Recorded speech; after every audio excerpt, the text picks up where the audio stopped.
Okay, you have any questions on how well our manufacturing business is doing, press? What were you talking about in your tweet about going back to their home? Well, I didn't mention names, and I didn't do that, but I will tell you, with our country, and I think everybody in this audience, these are great manufacturers, great workers in our audience, too. They brought a lot of their workers here. If you're not happy here, then you can leave. As far as I'm concerned, if you hate our country, if you're not happy here, you can leave. And that's what I say all the time. That's what I said in a tweet, which I guess some people think is controversial. A lot of people love it, by the way. A lot of people love it. But if you're not happy in the U.S., if you're complaining all the time, very simply, you can leave. You can leave right now. Come back if you want. Don't come back. It's okay, too. But if you're not happy, you can leave.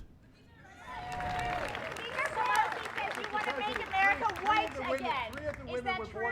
Well, they're very unhappy. I'm watching them. All they do is complain. So all I'm saying is, if they want to leave, they can leave, John. They can leave. I mean, I look at Omar. I don't know. I never met her. I hear the way she talks about Al-Qaeda. Al-Qaeda has killed many Americans. She said, you can hold your chest out. You can, when I think of America, when I think of Al-Qaeda, I can hold my chest out. When she talked about the World Trade Center being knocked down, some people, you remember the famous some people. These are people that, in my opinion, hate our country. Now, you can say what you want, but get a list of all of the statements they've made. And all I'm saying that if they're not happy here, they can leave. They can leave, and you know what? I'm sure that there'll be many people that won't miss them. But they have to love our country. They're Congress people, and I never used any names. But these are people, quiet.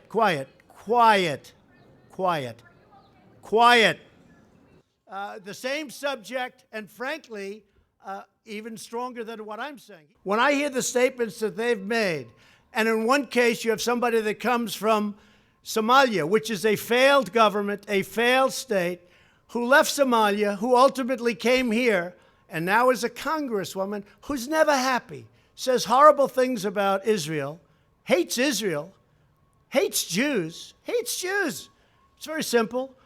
And if the Democrats want to wrap their bows around this group of 4 people, one of them kept Amazon out of New York, tens of thousands of jobs, would have been a great thing.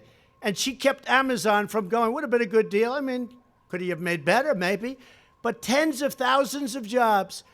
And New York has not been the same since that happened. It's really hurt New York and New York City. Amazon was going to go. They were going to relocate a major section of their business in New York. She kept them out. That was a terrible thing she did. A terrible thing she did. They're socialists, definitely. As to whether or not they're communists, I would think they might be.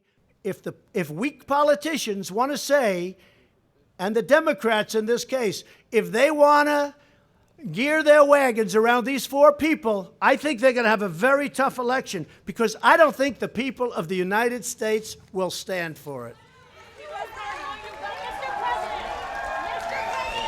John, go ahead. Mr. President, Go ahead, John.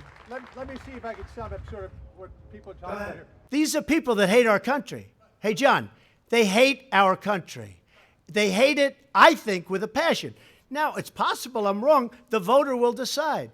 But when I hear the way they talk about our country, when I hear the anti-Semitic language they use, when I hear the hatred they have for Israel, and the love they have for enemies like Al-Qaeda, then you know what? I will tell you that I do not believe this is good for the Democrat Party. Certainly, it's not the party that I've known over the years. Citizens, Mr. President, where should... Thank you all very much. Thank you.